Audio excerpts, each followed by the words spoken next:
ಮಾತನಾಡುವ ಗುಹೆ. ಒಮ್ಮೆ ಒಂದು ಸಿಂಹವು ಆಹಾರಕ್ಕಾಗಿ ಅಲ್ಲಿ ಇಲ್ಲಿ ಅಲೆದಾಡುತ್ತಿತ್ತು. ಯಾವ ಪ್ರಾಣಿಯೂ ಅದಕ್ಕೆ ಆಹಾರವಾಗಿ ಸಿಗಲಿಲ್ಲ. ಅದು ಒಂದು ಎತ್ತನ್ನು ಅಟ್ಟಿಸಿಕೊಂಡು ಹೋಯಿತು. ಅದು ಕೂಡ ತಪ್ಪಿಸಿಕೊಂಡು ಬಿಟ್ಟಿತು. ಅದಕ್ಕೆ ಬಹಳ ದಣಿವಾಯಿತು. ಅದಕ್ಕೆ ಆಹಾರ ಸಿಗಲಿಲ್ಲದ ಕಾರಣಕ್ಕಾಗಿ ಅದು ನಿರಾಶೆಯಿಂದ ಕಾಡಿನೊಳಗೆ ಹೋಯಿತು. ಅದರ ದಾರಿಯಲ್ಲಿ ಒಂದು ಗುಹೆ ಸಿಕ್ಕಿತು.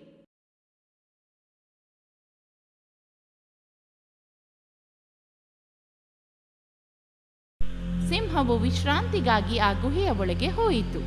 ಅಲ್ಲದೆ ಯಾವುದಾದರೂ ಪ್ರಾಣಿ ಸಿಕ್ಕಿದರೆ ಅದನ್ನು ಆಹಾರವನ್ನಾಗಿ ಮಾಡಿಕೊಳ್ಳಲು ನಿರ್ಧರಿಸಿತು. ಸಿಂಹ ಒಳಗೆ ಹೋಯಿತು. ಯಾವುದೂ ಸಿಗಲಿಲ್ಲ. ಅದು ಗುಹೆಯಲ್ಲಿ ಉಳಿಯಿತು.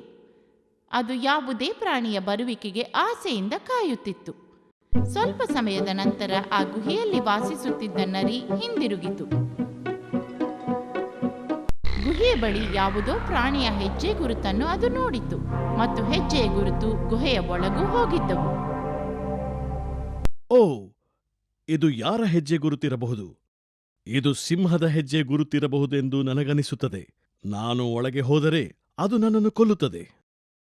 ಗುಹೆಯಲ್ಲಿ ಯಾರಿರುವರೆಂದು ತಿಳಿಯಲು ಅದು ಒಂದು ಉಪಾಯ ಮಾಡಿತು. ಅದಕ್ಕಾಗಿ ಅದು ಗುಹೆಯತ್ತ ತಿರುಗಿ ಕೂಗಿತು, ಓ ಗುಹೆ, ಓ ಗುಹೆ! ಗುಹೆಯಿಂದ ಉತ್ತರ ಬರಲಿಲ್ಲ. ಓ ಗುಹೆ, ಓ ಗುಹೆ! ಈಗಲೂ ಗುಹೆಯ ಒಳಗಿಂದ ಉತ್ತರ ಬರಲಿಲ್ಲ. ಓ ಗುಹೆ, ಏನಾಯಿತು ನಿನಗೆ? ಏಕೆ ನೀನು ನನ್ನ ಜೊತೆ ಮಾತನಾಡುತ್ತಿಲ್ಲ? ನೀನು ನಾನು ಕರೆದಾಗಲೆಲ್ಲ ನನ್ನ ಜೊತೆ ಮಾತನಾಡುತ್ತಿದ್ದೆಯಲ್ಲ? ಉತ್ತರ ಬರಲಿಲ್ಲ. ಗುಹೆಯಲ್ಲಿ ಯಾರಾದರೂ ಇದ್ದಾರೆಯೇ? ಅದಕ್ಕಾಗಿ ನೀನು ನನ್ನ ಜೊತೆ ಮಾತನಾಡುತ್ತಿಲ್ಲವೇನು?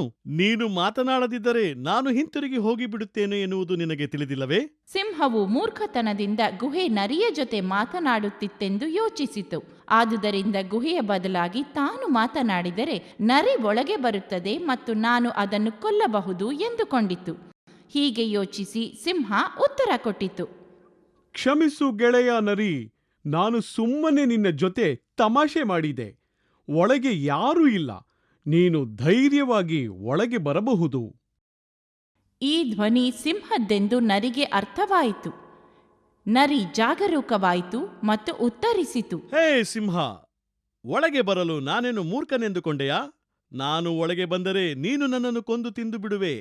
ವ್ಯರ್ಥವಾಗಿ ಕಾಯಬೇಡ, ಹೊರಟು ಹೋಗು. ಹೀಗೆ ಹೇಳುತ್ತಾ ನರಿ ಓಡಿತು ಮತ್ತು ಸಿಂಹಕ್ಕೆ ಏನೂ ಸಿಗಲಿಲ್ಲ. ನೀತಿ: ಉಕ್ಕಿ ಹೋದ ಹಾಲಿಗಾಗಿ ಅತ್ತು ಪ್ರಯೋಜನವಿಲ್ಲ.